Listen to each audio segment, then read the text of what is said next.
Pour ne rater aucune de nos vidéos, n'oubliez pas de vous abonner et d'activer la cloche.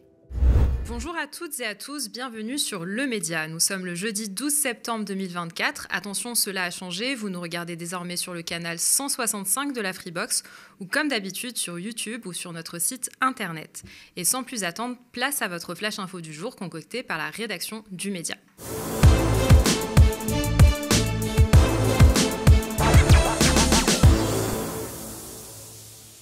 Alors que la France attend toujours de connaître les ministres du gouvernement de Michel Barnier, le nouveau Premier ministre fait déjà face à une forte pression politique et sociale. Sur le plan politique, tout d'abord, le député LFI Éric Coquerel, qui dirige la commission des finances à l'Assemblée nationale, réclame au Premier ministre le détail des lettres plafonds qui déterminent les budgets de chaque ministère pour 2025. Éric Coquerel était ce matin sur France Inter où il a expliqué l'importance de cette démarche. On l'écoute. On est dans une situation où on a déjà 6 semaines de retard par rapport à ce que prévoit la loi sur la transmission des informations budgétaires au Parlement.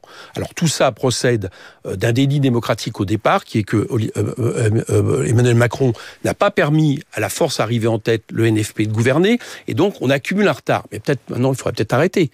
Le Parlement a le droit de se saisir d'une de ses prérogatives essentielles, qui est de discuter du budget.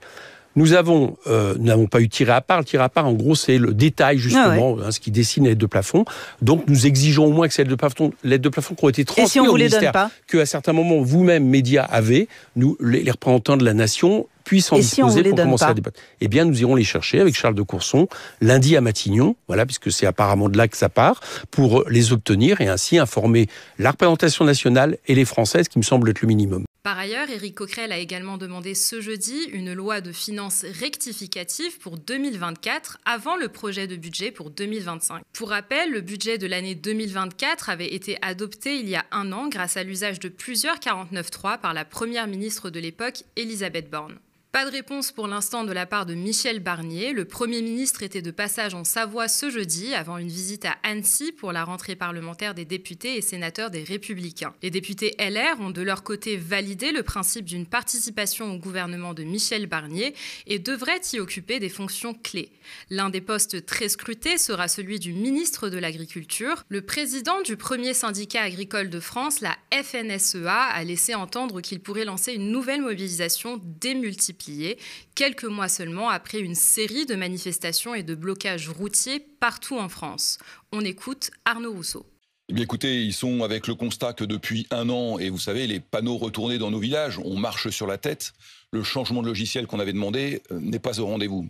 D'abord parce qu'un certain nombre de promesses qui ont été faites depuis le mois de janvier, les manifestations, la volonté de porter cette souveraineté alimentaire européenne, on n'a pas eu les réponses attendues. Par ailleurs, l'été a été extrêmement difficile sur le plan des productions.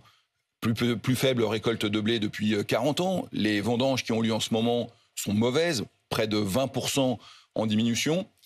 Le secteur de l'élevage fait face à des crises sanitaires sans précédent, que ce soit la fièvre catarrhale ovine, que ce soit la maladie hémorragique épisodique, le retour de la grippe aviaire. Et vous ajoutez à cela une forme d'inconnu quant à la situation politique confuse qu'on connaît maintenant depuis quelques mois en France. Ce cocktail, il est explosif, Apolline de Malherbe, parce que les agriculteurs ont l'impression qu'on n'a pas entendu ce qu'ils avaient à dire et que leur colère n'a pas eu de réponse. Voilà, l'avertissement est lancé à l'attention de Michel Barnier, d'autant plus que le précédent gouvernement préparait un nouveau texte de loi pour tenter de résoudre la crise agricole. Lors de la passation de pouvoir à Matignon le 5 septembre dernier, Gabriel Attal, qui avait fait face à la colère paysanne dès ses premiers jours de mandat en janvier dernier, a précisé que ce projet de loi dédié est disponible clé en main sur son bureau pour qui veut le reprendre.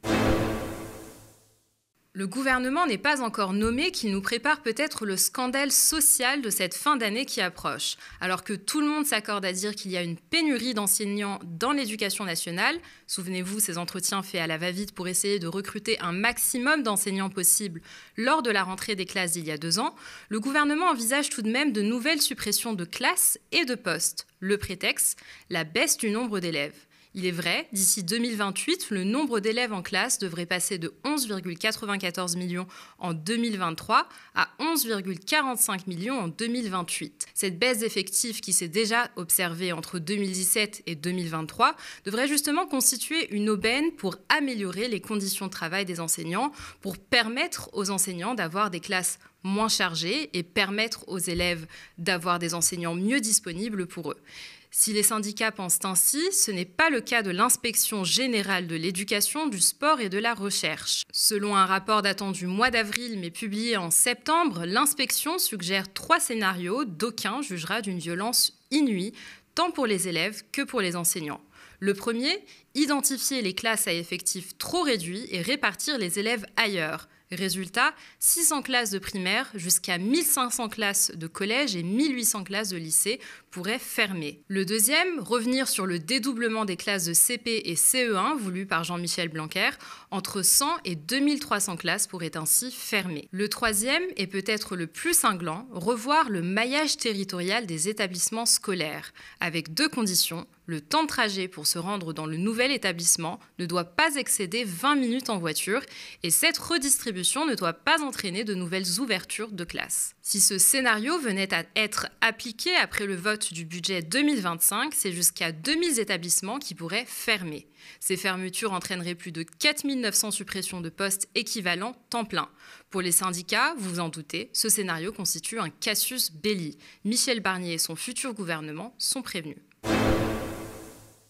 L'actualité à Gaza maintenant. Hier soir, 18 personnes ont été tuées par un bombardement israélien dans une école du centre de Gaza, transformée en abri pour les déplacés palestiniens.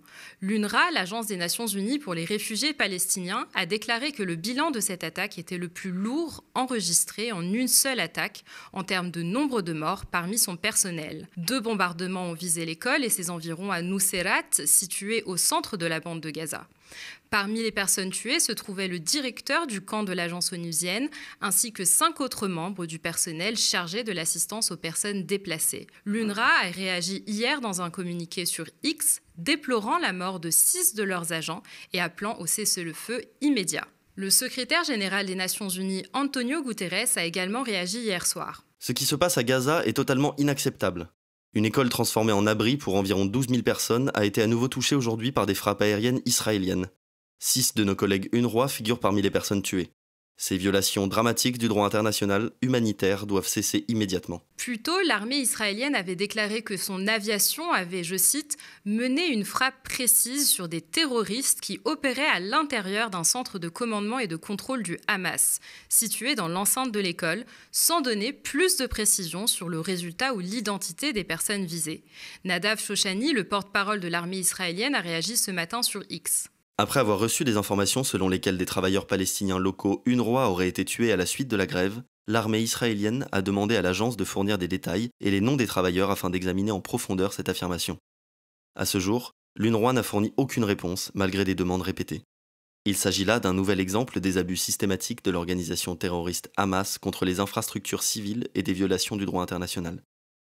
L'armée israélienne poursuivra ses opérations contre le Hamas pour défendre les citoyens d'Israël. Depuis le début de cette guerre à caractère génocidaire, au moins 220 membres du personnel de l'agence d'assistance aux réfugiés palestiniens ont été tués à Gaza, selon le directeur de l'UNRWA, Philippe Lazzarini. D'autres personnalités ont partagé leur indignation, dont Joseph Borrell, le vice-président de la Commission européenne, en déclarant, je cite, « le non-respect des principes fondamentaux du droit international humanitaire » en particulier la protection des civils, ne peut et ne doit pas être acceptée par la communauté internationale.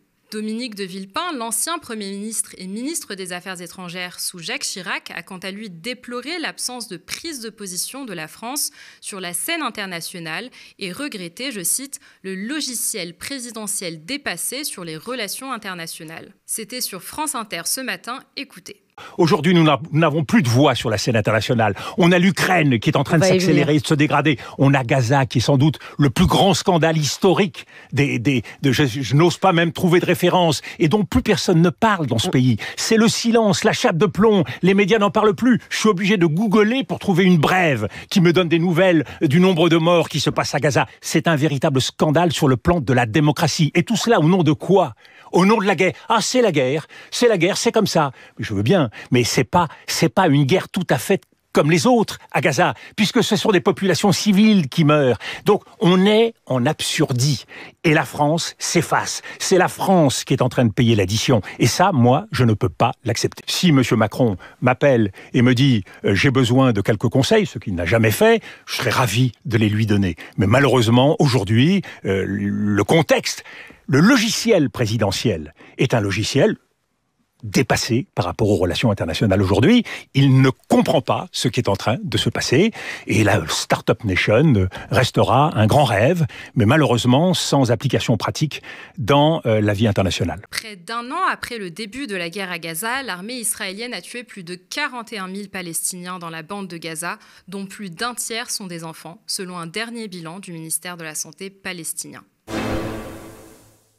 Merci à vous d'avoir suivi ce Flash Info de l'été du média. Sur tnt.lemediatv.fr, vous êtes déjà plus de 50 000 à avoir signé notre grande pétition pour une répartition plus équitable et plus démocratique des fréquences TNT. Merci, n'hésitez pas à la partager autour de vous. Il n'y a que votre soutien qui peut permettre l'existence et la pérennité d'une chaîne d'information libre et indépendante comme la nôtre. Chaque don, chaque abonnement compte.